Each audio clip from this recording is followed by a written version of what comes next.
Iya, saya ingin mengatakan yang kurang dibahas ya. Mengendalikan keinginan-keinginan. Itu kunci bahagiaan. Sebab bagaimanapun, berapapun hartamu, kalau keinginanmu tidak dikendalikan, tidak akan pernah cukup. Ketika Anda punya uang 10 triliun, cukup enggak? Enggak tahu.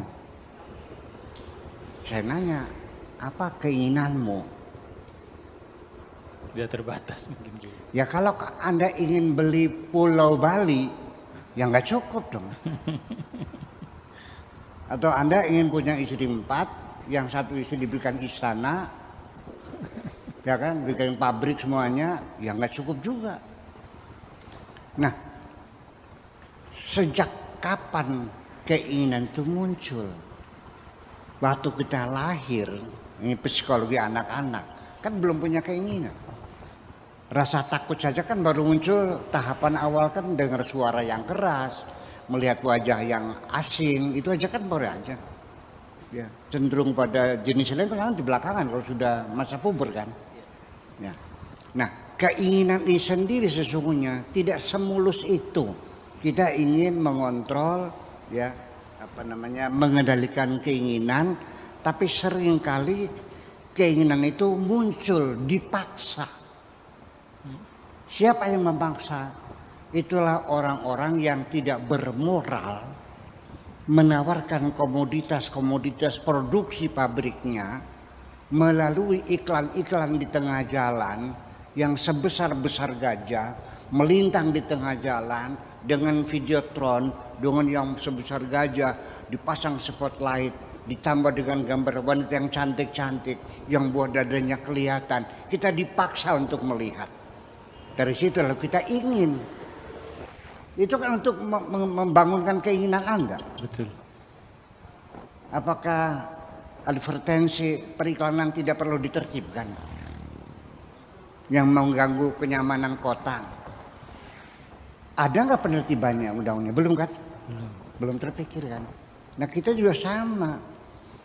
Jadi karena kita melihat sesuatu, kenapa engkau ketika kondangan di teman miskin kok pakai perhiasan emas, gelang keroncong sampai 1 kilan, kalungnya seperti rantai, ya kan, emas berlian 24 karat, kondangan sama teman miskin, di sana banyak orang miskin, ngeliat kamu pakai yang mewah, banyak yang nangis kok, banyak yang nangis. Percaya nggak? Ya mereka juga ingin pakai macam itu. Jadi jangan sok ngiming-ngimingin orang kan gitu. Iya. Ya, sampai sorga pun itu mengiming-iming juga supaya kamu kepengen masuk sorga.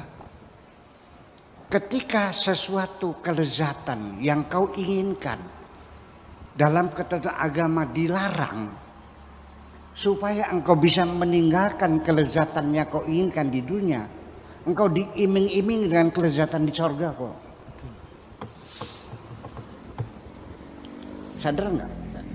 Bagi orang-orang yang pemabuk minuman keras dan itu ternyata dilarang, supaya mereka teguh hatinya meninggalkan alkohol, meninggalkan minuman keras, dijanjikan di alam Al-Quran bahwa di surga juga banyak arak kok.